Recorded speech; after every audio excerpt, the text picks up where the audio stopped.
Hello everyone and welcome. In this video we're going to be talking about the differences between superchargers and turbochargers, more at a high level standpoint, and discussing the pros and cons of each.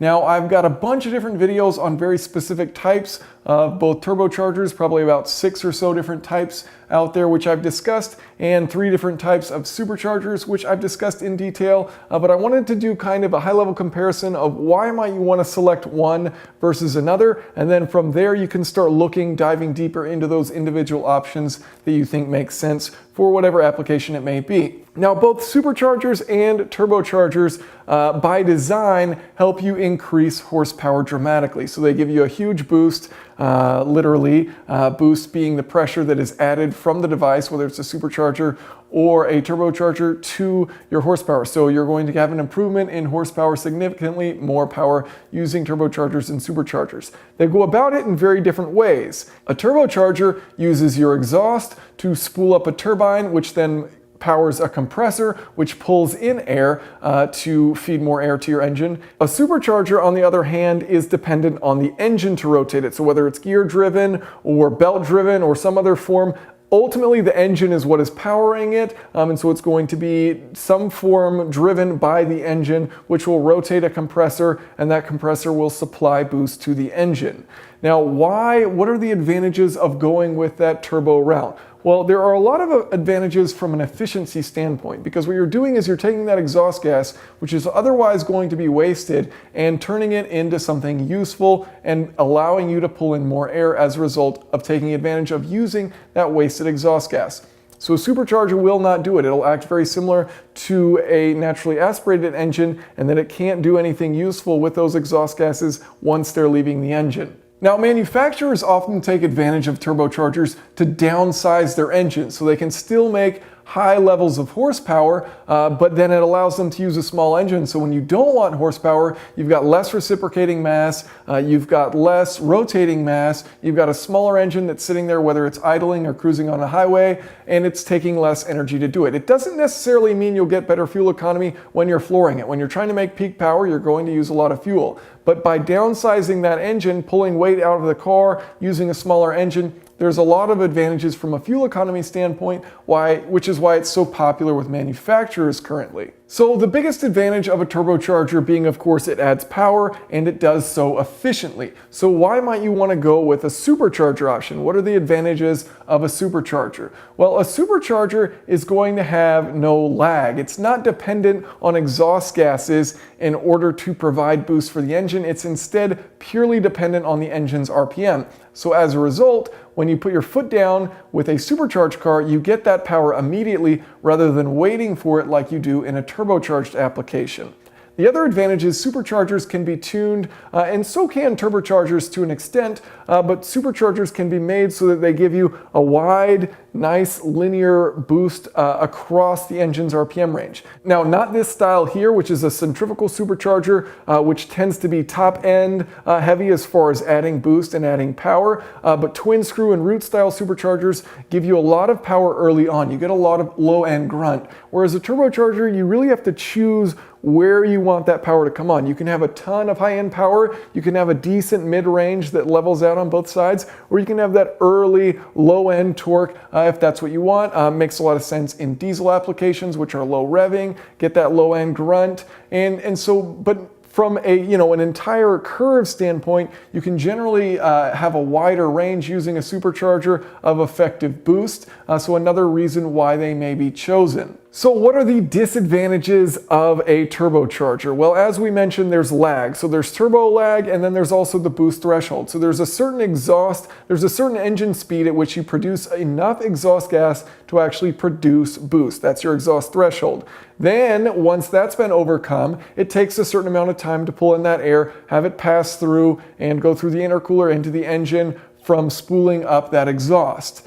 So there's a lag associated with it. So when you put your foot down, the power is not immediate like it is with a supercharger. You have to wait for it. The other disadvantage there is that throttle control. So you ask for a certain amount of power and you wait a bit. And so you've asked for a certain amount of power. You may assume, okay, that's what I've gotten. And then later on, more comes with it. So your foot hasn't changed its position, but the amount of power that you're receiving has. So the communication through the throttle pedal is a bit different with a turbocharged car than with a supercharged car. And finally, turbochargers, of course, require engine oil lubrication at a minimum. And so you've got that engine oil, and that's an extra demand, which is going to be used to lubricate that turbine shaft as well as the bearings within the turbo. And so that's an extra demand on your engine oil that's going to get very hot from the turbocharger and its high temperatures. So that's just another thing you have to consider, is that your engine oil, will degrade faster using a turbocharger versus, for example, a naturally aspirated engine, or in some instances supercharged cars which don't have oil lubrication, which include root style superchargers and twin screw superchargers. You probably don't have to have lubrication for those. These centrifugal style superchargers will have oil lubrication, so it does, again, put another demand on the engine oil, but it's not reaching the temperatures that a turbocharger is. So really the big disadvantage with engine oil comes with turbochargers, not with superchargers. So what are the disadvantages of a supercharger? Well, you're taking energy from the engine to make more power. So rather than taking energy from the exhaust like a turbo, you're taking energy from the engine directly. So it takes a certain amount of horsepower to spin up a supercharger, and as a result, you lose that horsepower. Now you gain it back with pulling in more air, but from an efficiency standpoint, it's not the most logical thing to do. So from an efficiency standpoint, turbochargers make a lot of sense. From a response standpoint, superchargers make a lot of sense. Now, which do I prefer? Well, if you had asked me that question before I had driven a bunch of the different cars out there as a result of being an automotive journalist and getting into a bunch of different press cars, I would have told you that I preferred turbochargers. And I would have told you that because they are so much more efficient, and I think that makes a lot of sense. From a logical standpoint, turbochargers make a ton of sense. They're good today in which you can get very little lag. You can get wide RPM ranges of effective areas with different technologies like twin scroll turbos, variable geometry turbos. So there's cool technology out there that kind of reduces their drawbacks. But after having driven a bunch of the different vehicles out there, and after having driven numerous turbocharged and supercharged vehicles, what I find is that I find superchargers far more enjoyable. And the reason is because there's zero lag. And so when you put your foot down, you get exactly what you ask for.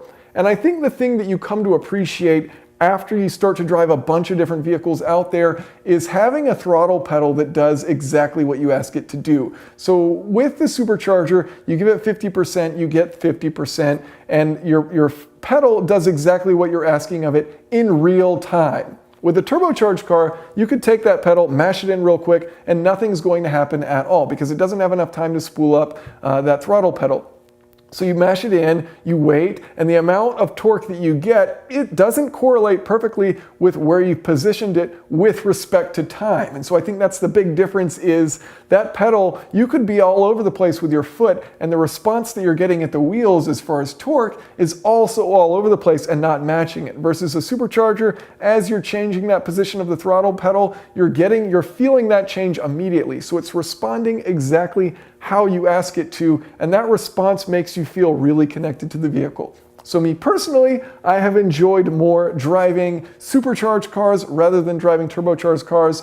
That said, there are many great turbocharged cars out there that do a phenomenal job of, mapping the throttle very consistently, making it seem like there's not a huge amount of lag, that there's not a huge torque discrepancy depending on where, you're putting your foot on that pedal. So I like the way that some cars out there have done it. Just overall, from a feel perspective, I feel like superchargers are more fun to drive. So thank you all for watching, and of course feel free to check out the many different types of superchargers and turbochargers. I will include links in the video description. If you have any questions or comments, feel free to leave them below.